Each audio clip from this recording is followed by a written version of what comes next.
ಸಂಜೆ ಟೀ ಟೈಮಲ್ಲಿ ಏನಾದರೂ ಗರಿ ಗರಿಯಾಗಿ ತಿನ್ನಬೇಕು ಅಂತ ಅನ್ಸಿದ್ರೆ ನೆನಪಾಗದೆ ಏನಾದರೂ ಆಯಿಲಿ ಫುಡ್ಡು ಇಲ್ಲಾಂದರೆ ಹೊರಗಡೆಯಿಂದ ಏನಾದರೂ ತಂದು ತಿನ್ನಬೇಕು ಅನ್ಸುತ್ತೆ. ಇನ್ನೂ ಹೆಚ್ಚು ಅಂದರೆ ಬೇಕರಿ ಪ್ರಾಡಕ್ಟ್ಸ್ ತಿನ್ಬಿಡ್ತೀವಿ.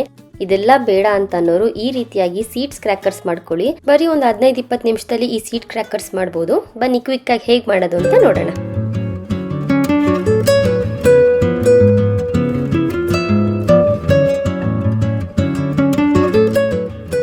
ಮೊದಲಿಗೆ ಒಂದು ಬೌಲಲ್ಲಿ ನಾವು ತಗೊಳ್ಬೇಕಾಗಿರೋ ಎಲ್ಲ ಇಂಗ್ರೀಡಿಯೆಂಟ್ಸು ಆ್ಯಡ್ ಮಾಡಿ ಮಿಕ್ಸ್ ಮಾಡ್ಕೊಳ್ಳೋಣ.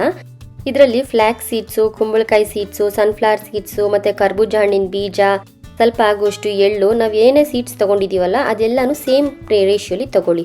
1 ಬಟ್ಲು ಅಂದರೆ ಆ 1 ಬಟ್ಲು ಪೂರ್ತಿಯಾಗಿ ತಗೊಳ್ಳಿ. ಇದ್ರ ಜೊತೆಗೆ ಅರ್ಧ ಟೀ ಸ್ಪೂನ್ ಆಗುವಷ್ಟು ಚಿಲ್ಲಿ ಫ್ಲೇಕ್ಸು, ಒಂದು ಅರ್ಧ ಸ್ಪೂನ್ ಆಗುವಷ್ಟು ಉಪ್ಪು, ಮತ್ತೊಂದು 2-3 ಸ್ಪೂನ್ ಆಗುವಷ್ಟು ಹನಿ.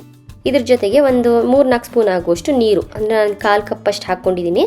ಇದನ್ನೆಲ್ಲ ಹಾಕಿ ಚೆನ್ನಾಗಿ ಮಿಕ್ಸ್ ಮಾಡಿ ಒಂದು 20 ಮಿನಿಟ್ಸ್ ಅದನ್ನ ನೆನೆಯಕ್ಕೆ ಬಿಟ್ಟಿರೋಣ. ನೋಡಿ, ಇದು ಈ ರೀತಿ ನೆಂದಿರುತ್ತೆ. ನೆಂದಷ್ಟು ಆ ಫ್ಲಾಕ್ಸಿ ಸೀಡ್ಸ್ ಎಲ್ಲ ಇರುತ್ತಲ್ಲ ಅದರೆಲ್ಲ ಜೆಲ್ ಎಲ್ಲ ಕ್ರಿಯೇಟ್ ಆಗಿರುತ್ತೆ. ಆಗ ಅದು ನೀಟಾಗಿ ಬೈಂಡ್ ಆಗುತ್ತೆ ಅಂತ.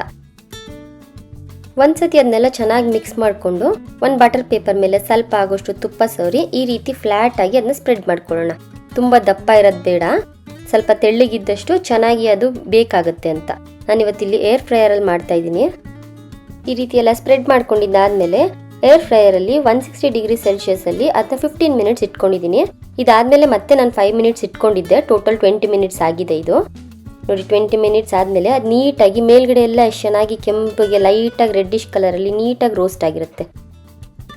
ನೋಡಿ ಎಷ್ಟು ಕ್ರಂಚಿಯಾಗಿ ಎಷ್ಟು ಚೆನ್ನಾಗಾಗಿದೆ. ಈ ರೀತಿ ಪೀಸ್ ಮಾಡಿ ಇಟ್ಕೊಂಡ್ರೆ ಒಂದು ಬಾಕ್ಸಲ್ಲಿ ಆರಾಮ್ಸೆ 3 ಮಂತ್ಸ್ವರೆಗೂ ಅದನ್ನ ಸ್ಟೋರ್ ಮಾಡ್ಕೊಬೋದು. ಈ ಸೀಡ್ ಕ್ರ್ಯಾಕರ್ಸು ಡೈಲಿ ಒಂದೊಂದು ತಿನ್ನೋದ್ರಿಂದ ಹೇರ್ ಗ್ರೋತ್ ಚೆನ್ನಾಗಾಗುತ್ತೆ, ಸ್ಕಿನ್ ಗ್ಲೋ ಬರುತ್ತೆ, ಸ್ವಲ್ಪ ಪ್ರೋಟೀನ್ಸ್, ವಿಟಮಿನ್ಸ್ ಎಲ್ಲ ಜಾಸ್ತಿ ಇರುತ್ತೆ, ಸ್ಪೆಷಲಿ ಫೈಬರ್ ಕಂಟೆಂಟ್ ಜಾಸ್ತಿ ಇದೆ. ಟ್ರೈ ಮಾಡಿ, ತುಂಬ ಉಪಯೋಗ ಇದೆ ಇದರಿಂದ. ಹಾಗೆ ಹೇಗೆ ಬಂತು ಅಂತ ಕಮೆಂಟ್ ಮಾಡೋದು ಮರಿಬೇಡಿ. See you in the next video. Thank you.